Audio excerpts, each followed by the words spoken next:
Hi everybody, welcome back to my channel, Beauty on a Budget. My name is Heather.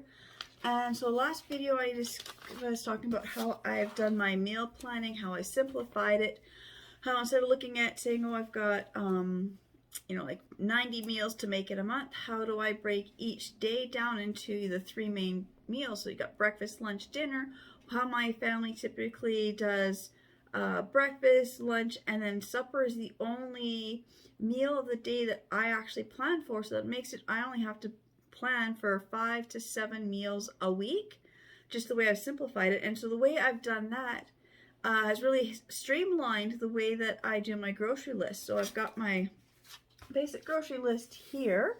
So you've got each category. So I've got breakfast, lunch, dinner, then my condiments and my spices and baking.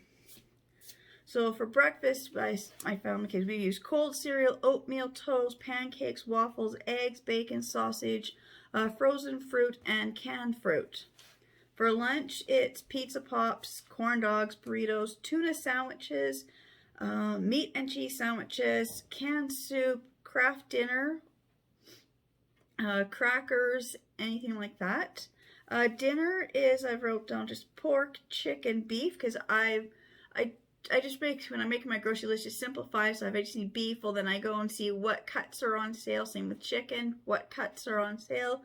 And so I just, I got my hamburgers, hot dogs, pierogies, french fries, onion rings, chicken nuggets, pizza, frozen veggies, canned veggies, pasta and sauce, potatoes, onions, and carrots. So, half the, kind of spelt something wrong.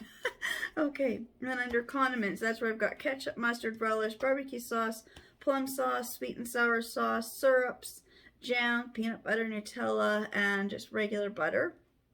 And then of course my spices. I love spices. It's one thing that changes a meal, and I do cooking with a lot of spices. I actually just streamlined my spices. I actually had 5 spice racks. I'm now down to 2 because I figured out what spices, it's just fun to try new spices. So I just kept buying a new, just buy some new spices.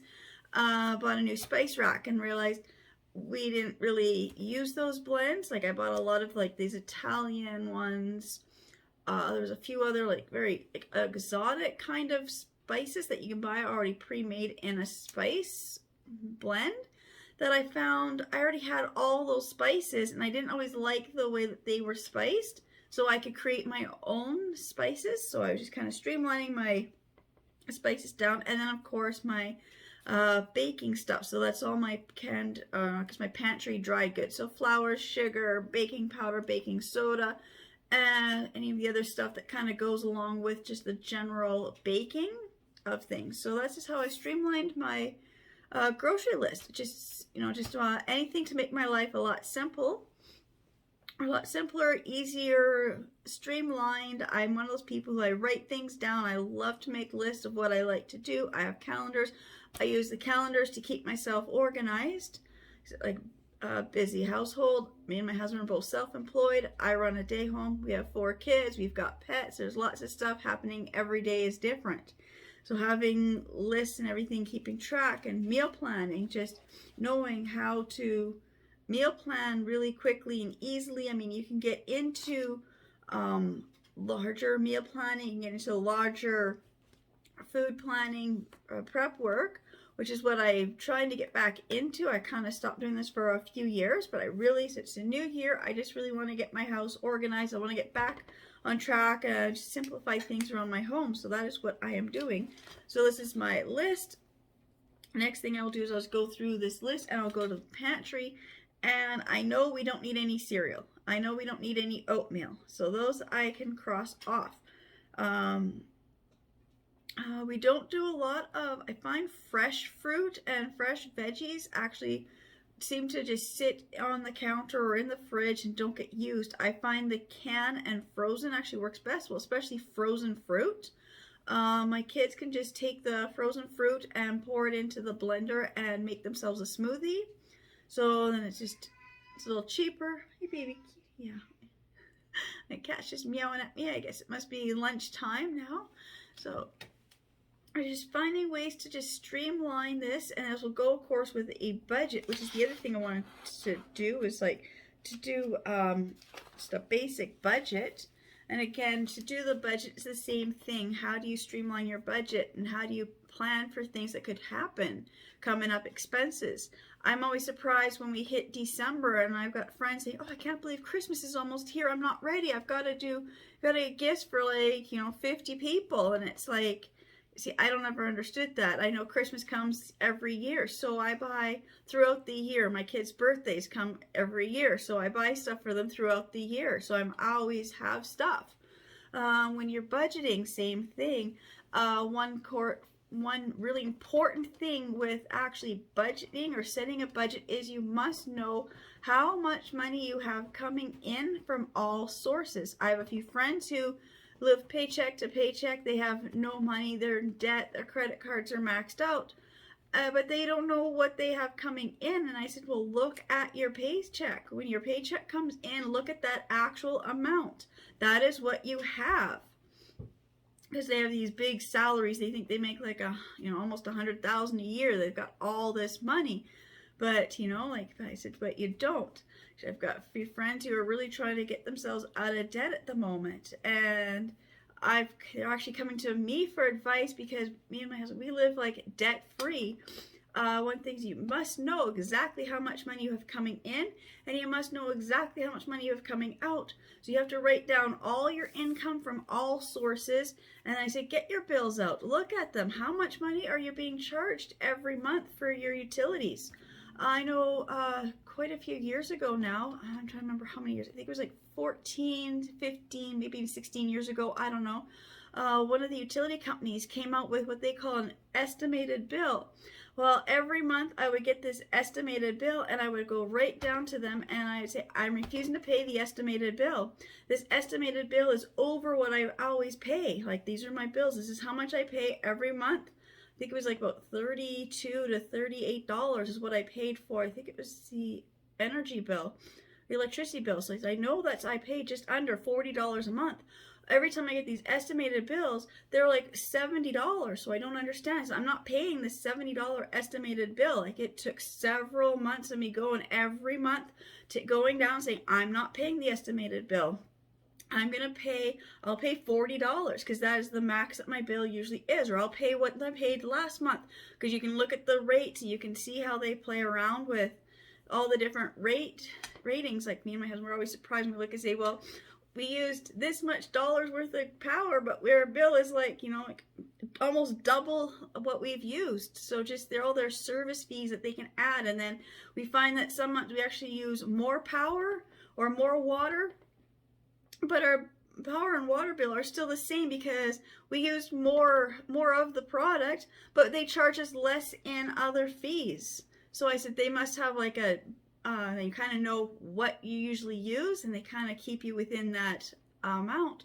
But knowing exactly how much you have coming in and knowing exactly how much you have going out really keeps you on like a fine budget.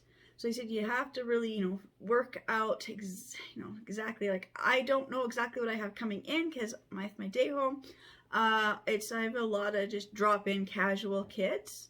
I do have a couple full-time kids, but even that, the full-time kids, if the dads are not at work, economy's slow, oil field, when the guys are home, the kids are home with their dad. They're not at my house.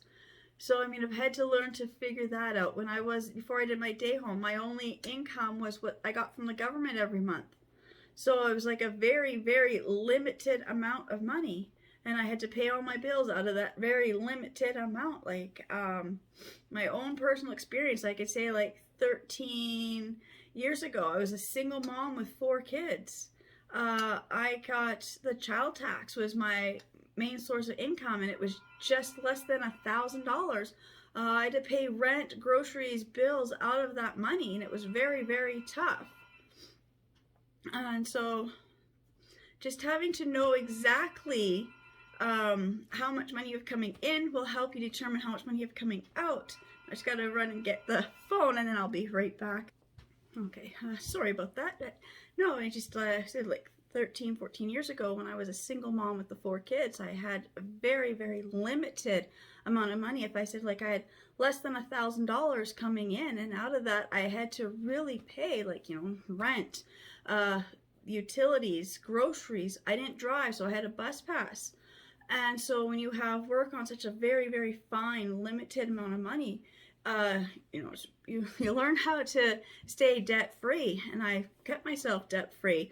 Even before that, with me and my ex-husband, we had, like, you know, very, very limited amount of money. He worked in mostly fast food, so minimum wage job.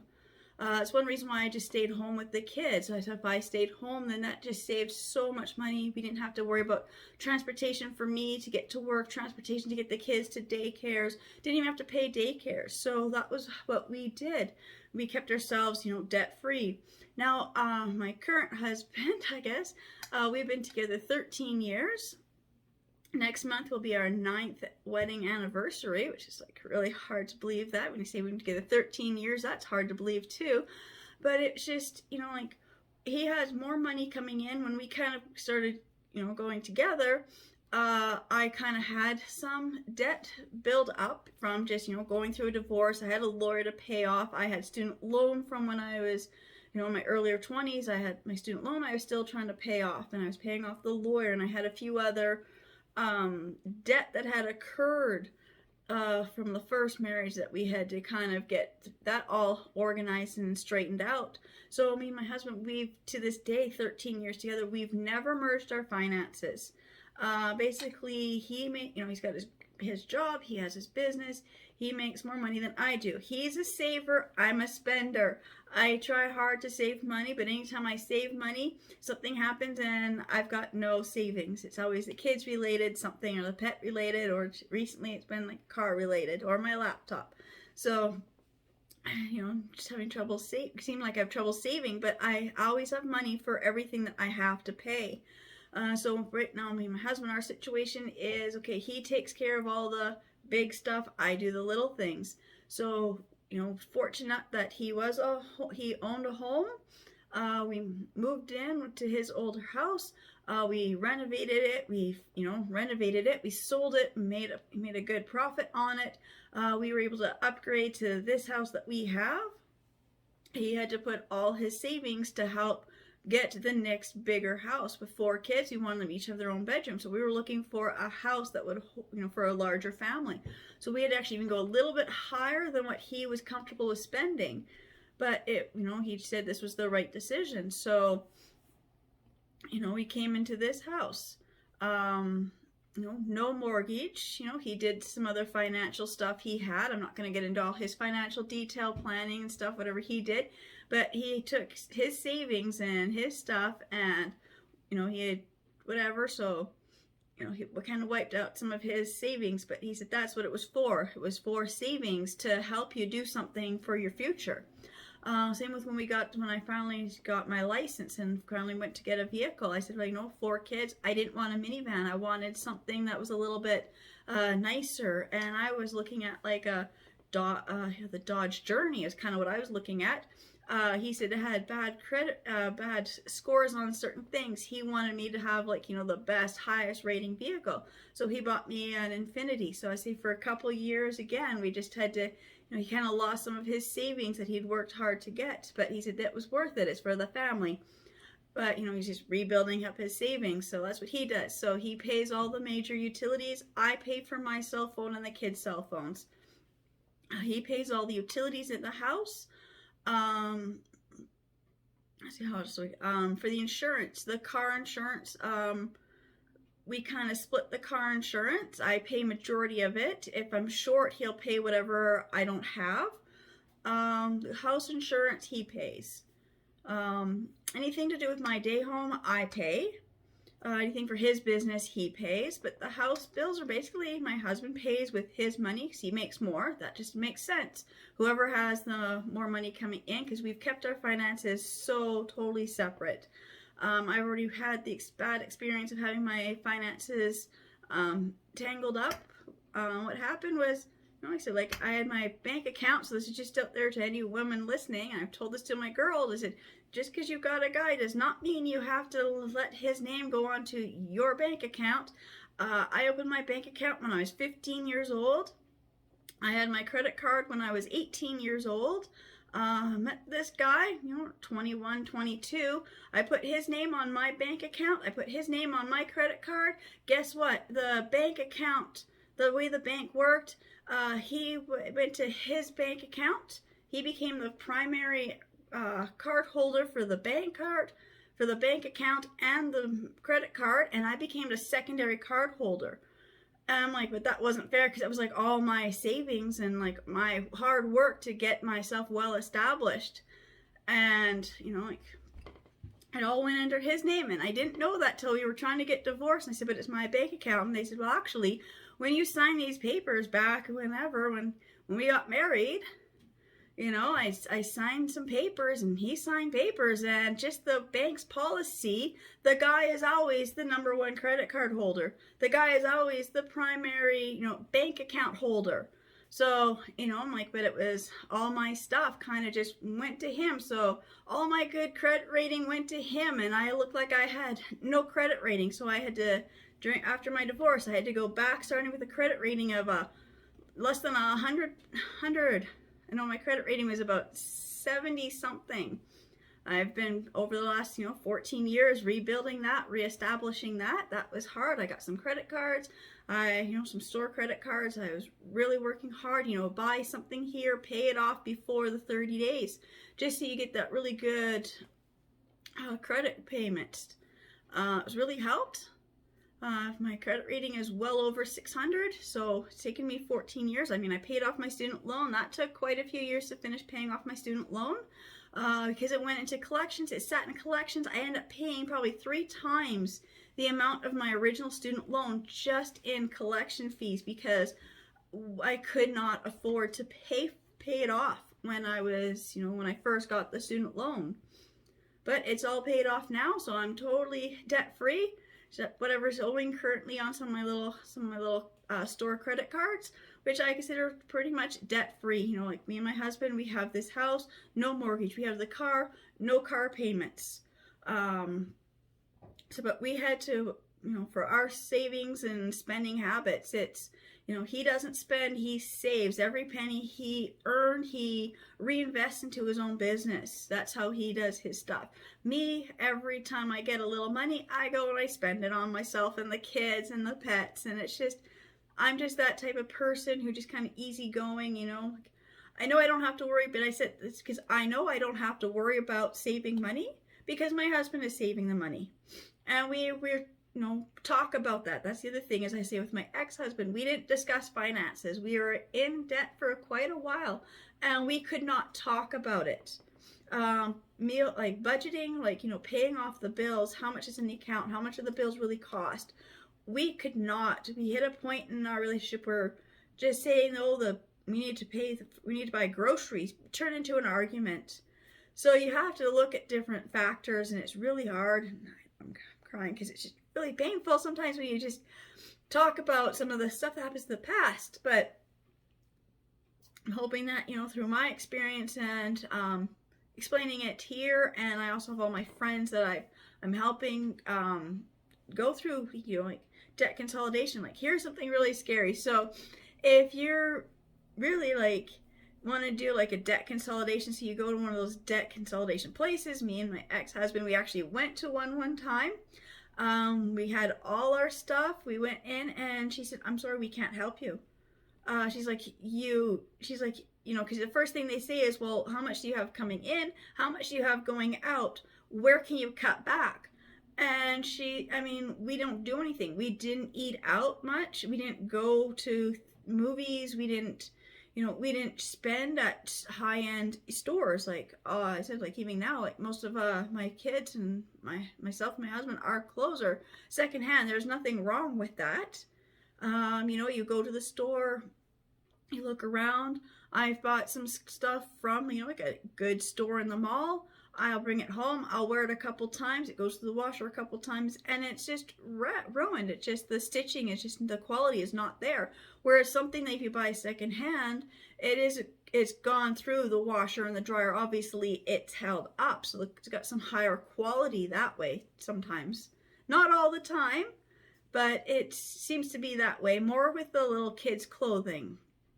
I found some of the secondhand clothing can last like quite a few kids, and I'll pass them on, and they're kids and they pass them on. So just ways to save money. But when you go in and you're in big debt and you've got collection people coming after you, the cell phones were a big thing. Like I say, like probably 16, 17 years ago, you'd sign a contract for a cell phone, and you're in that contract until you've paid that off. And my ex-husband didn't always care about paying it off. He just wanted the latest phone today. And he actually signed a couple contracts that were like, there's no way we could ever afford, like $2,000 on each phone. So that's $4,000 contract he signed us into. And I'm lucky that, like again, as that female wife, secondary card holder person, I'm not responsible for all of that. Because they can look at that and they can, the cell phone bills, they can look at, well, who made all the calls? It was, who racked up the bills, the credit card.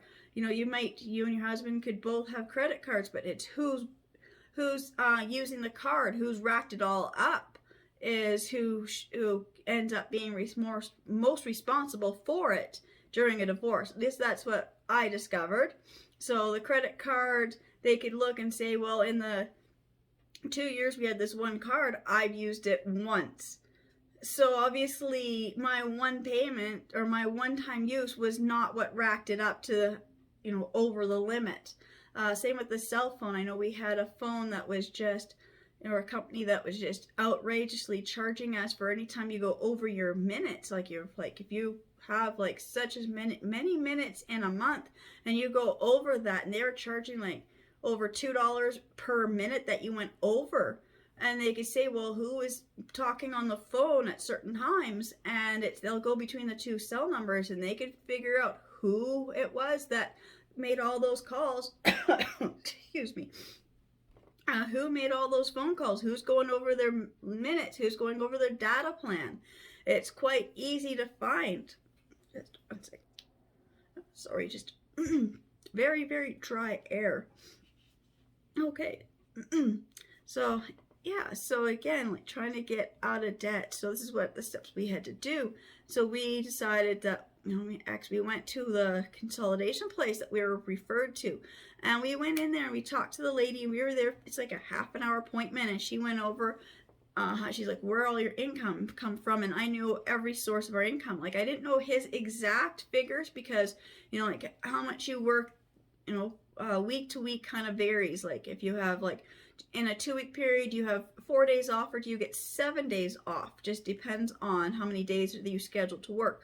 How long are your shifts? So I kind of knew approximately what he had coming in from his work, and I knew what I had coming in through like the government child programs here in Canada, what we have. And I knew exactly how much our rent was. I knew exactly what we paid for all our utilities, the phone, how much we paid for the transit, because neither me nor my ex drove, so we used the bus. So I know how much his bus pass was, and I knew in certain months I would buy a bus pass for myself, or sometimes I would just buy the sheets of tickets. They're not a new program now. Or I would just pay whatever the fare was, just if I needed to do it that day, because I was not taking the bus every day. So we already were trying to find ways to save money before we even went and talked to this lady. And again, that was like her thing. She's like, sorry, we can't help you. She's like, you've done everything. You've cut out everything. She's like, well, I see you have no money coming in, no money to pay off what you already owe. She's like, my suggestion for you is to call your credit card and have it stopped. Call this cell phone and have it canceled until you pay it off. So that's what we had to do. We had to, stop all our cards. We had to stop some of the cards he had. Because I said credit card debt is once you get one, it's so easy to get another one and another one, and they all hit their limit. So when this card hits its limit, then you just go and get a new credit card and you use that one till it hits its limit. And I didn't realize he was doing that. You know, again, it's you have to talk with your spouse, with your partner, where your money's coming and where is it going. Because if you don't have that communication, if there's not there, it's, you know, your finances are always just going to be, you don't know what the other person's doing. You don't know what their plans are, what they're thinking, or what they would like to do. So I say, like, you know, I'm on my second marriage. I'm still learning a few things, but I really hope that I can explain this to people. And I've got a few friends who I'm really helping them to get out of debt, showing them with the tricks that I have used, which I just thought were just common sense. Okay, like a case of water costs how much? You're paying $40 for a case of water. Water comes out of your tap. You pay for it. You don't like it? Buy a Brita water filter. They're like 25 bucks. I've got two that I use daily, my water filter. So my water is like, you know, double, triple filtered. I've got my fridge has a filter. I use that water to put in through my Brita, and then I pour the Brita into my coffee maker, which also filters it. So my water is already triple filtered, and it's costing me nothing because I'm already paying for water coming out of the tap. I'm not having to go somewhere and buy all this water and then bring it home. Like, you know, just things like that. You know, it's just buying in bulk. I don't have a Costco membership. This is another one that I don't understand. Memberships to these big bulk stores. Paying $200, what, so you get this little card that says you can save some money. I've had quite a few friends tell me, oh, you should have a Costco membership, especially after I was driving. Like, oh, you should come to Costco. You should get a Costco membership. And I'm like, but I don't see any reason to drive that far to get groceries. Like just the gas mileage, I can see it. I know how much things cost. I'll just use Superstore and Walmart and some other smaller little grocery stores around, like I've always done. And I don't know, I always run into them buying, like, you know, cartfuls of stuff at Superstore and Walmart. And I said, oh, what happened to your Costco card? They always say, why don't you get a Costco card? So when I run into those places, why aren't you at Costco? You always tell me Costco's the best. That's where the only place you ever shop. The only place I ever run into you here is at Walmart, and you've got your cart full of groceries from Walmart. And of course, you know, they have to say, well, sometimes Costco's not the best. You know, things like that. And it's just one of those things that you have to really look at your finances. It's like,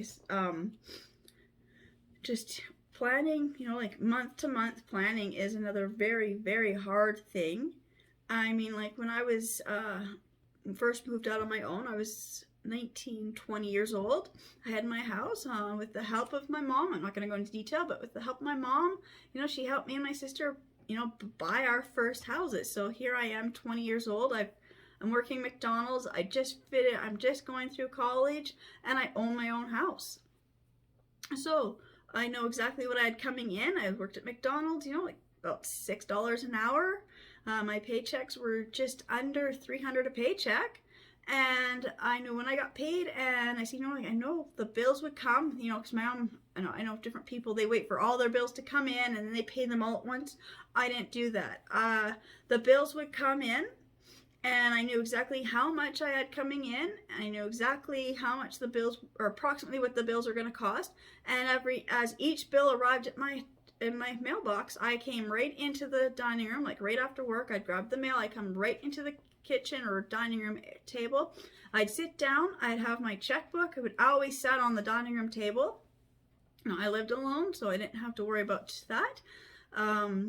So I would just come in, I would sit down, there's the bills, and I would just, you know, the bill would come, I would immediately write the check for that, and I'd leave it there on the table. And then the next time I went out, like the next day or two, when I would go out to either work or had to go just run errands, I would just mail it on my way out. I had a roll of stamps at the house, so next time I'm walking down the street, just down to the corner, I would just mail it. So my bills were always paid. As soon as they arrived, they were paid immediately. I've always tried to keep that way. Something I've always tried.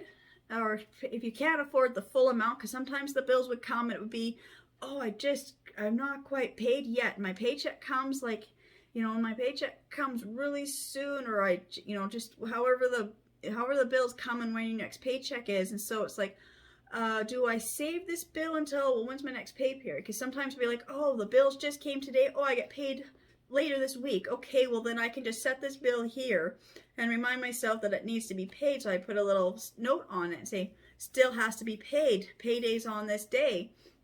So then I can pay it in full. If I already had payday and the bill comes and I know I don't quite have enough, I will write out a check for most of it. So even if I'm short like $10, well then I know that I'll keep a note and I'll say, oh, I'm $10 short on this bill this month.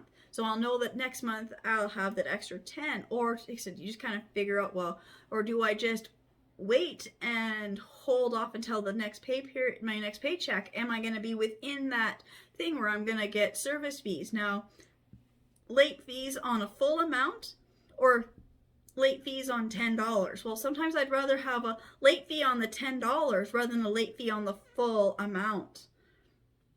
So there's just different things I used to do. And I did this like right when I was like 20. I paid my bills like immediately. They would come and I'd pay them. Even my first marriage, money wasn't always there, but I always made sure the bills were always paid pretty close on time. I have had to call the utilities. Like if you really know that you do not have the money for the utilities, call the companies and talk to them and say, the bill just came, but I don't get paid until this date. It's a lot better that you call them and make payment arrangements rather than them sending you more and more notices. Excuse me, I'm just, I can just feel it right here. The more I talk, the more I can just feel it. Okay, so that's just kind of the things that I have done, and I've worked hard. I said I'm 43, I'm debt-free. My husband's quite a few years older than me, and he is debt-free. I mean, we're set up, for our pretty good retirement. I had my kids in my 20s. I had 4 kids in 6 years. 4 pregnancies in 6 years. That's a lot. But I'll say, like, when my youngest turns 18, I'm still not 50. And I kept telling to my sister too, because she's got, she's a little bit younger than me, and she's got 2 kids about the same age as my younger too. And I kept telling her, when all 6 kids are all over 20, is it? When all 6 kids are all 20, we're still not 50, so that's a good thing. We can raise our kids and, struggle. Yes, you're going to struggle when you're raising family. Families are expensive. Kids can be expensive, You just have to say, well, what's important to you? What's not important? My kids didn't do any sports or any, anything outside of what school offered. I think school offers a lot. Kids hit middle school, high school, the options that they have are just incredible. Like, I know that the middle school, they have hockey. So if you can't afford your kids to be in hockey, look at putting them in hockey when they're in the middle school, high school. Same with, like, there's so much stuff that the kids can do. Like my kids have all taken some type of band. Like my oldest, she did, in middle school, she did 2 years of clarinet. My other daughter did 1 year of trombone. My younger 2 didn't do any band in middle school, but now they're both in high school, and they just, right before Christmas, both chose to join band. And so the one, she chose to play the clarinet. My son chose the trombone. And so it's just, my kids just have that opportunity to do things. And I know the high school here, they had the rec ed, outdoor ed, and it's like phys ed, but it's all the really fun stuff, and it gives them a good opportunity to do all that stuff. We've got the basketball program, football, I don't know, whatever. I don't know all the sports they do at school. Soccer, I guess. I don't know. Cross-country skiing, downhill skiing. They make all these fun clubs that it's just easier for kids to actually have access to it, where you're paying a fraction of the cost because it's through the school. Like, I could never afford, like, sorry, my thing, I'm almost out of memory space, so it just stopped on me. Okay, so I just wanted to say, yeah, so my son, he wanted to go into hockey when he was younger, and I told him, I said, I can't afford it. Just if you know you can't afford it, I was honest with my kids. I said, like, I can't afford to put you anything, and it's not really the cost of, like, I know there's programs to help parents who have trouble paying full price for those programs, and I told my kids it's more than just, do I have the money to afford the programs? I mean, there's always a way to find to be able to afford the program, but so, like, as a single mom with 4 kids, I said, I can't afford cabs to take you to all your games. I've got no way to get you out of the city to go to the games. I've got no way to take and spend money to stay at a hotel for a weekend tournament. So there's so many other factors. So my kids kind of missed out. I feel like sometimes my kids missed out on some of that stuff, but through school, I think they were able to just to get it anyway. So I'm like, if you want to do hockey when you're older, I said, like, when you're over 18, you want to try hockey, try hockey. You're skating in school. Since kindergarten, the kids skate in school. So it's like, well, do you like it or not? And then he got into school and he didn't really like skating too much. But now he's in high school and now he really likes skating. So it was just, a couple of years he didn't like it. Now he likes it. So I told him, well, you're older now. And like, get a job. You can go into hockey, or you can meet up with friends and do street hockey. If there's anything you want to play. Like, he recently worked hard in the summer and he bought himself a guitar, so he's teaching himself the guitar, he's teaching himself the keyboard, now he's in school, he's learning the trombone. So it's like, you have access to it all. You just may not have access to it the minute you want it. You may have to wait for it, and the kids may have to pay for some of that stuff themselves, which I think is okay. Just see, my thing is just, timer is just beeping on me, so I guess I'm gonna have to end my video here, because I could go on and on about this planning, budgeting, and I will go over in other videos later on, and I will figure out how to do I guess, like, writing it down like a spreadsheet kind of with the computer and showing you how to make a monthly budget. This was just supposed to be just how to make a quick and easy the grocery list, and it kind of turned into this because it was like, I've got a couple ideas of what I wanted to do, but these were just, I'm just here talking, and all these other ideas are coming through, things I've been thinking about in the last last week or so, trying to figure out what I want to do with this channel, and all these ideas just came right this morning. It's like, no, I gotta say this is what I'm gonna say. So I guess I've got to end the video here. Again, just thank you to everybody who's watching and subscribing to this channel, Beauty on a Budget. Don't forget to also check out my other YouTube channel that I've had for a little over a year, and that one is called Made with Love. And on that one, I do crafting, cooking, and baking. I recently got a sewing machine, so I'm going to be doing a lot of sewing tutorials on that channel right now. Again, just thank you to everybody, and I will see you all in my next videos. Bye.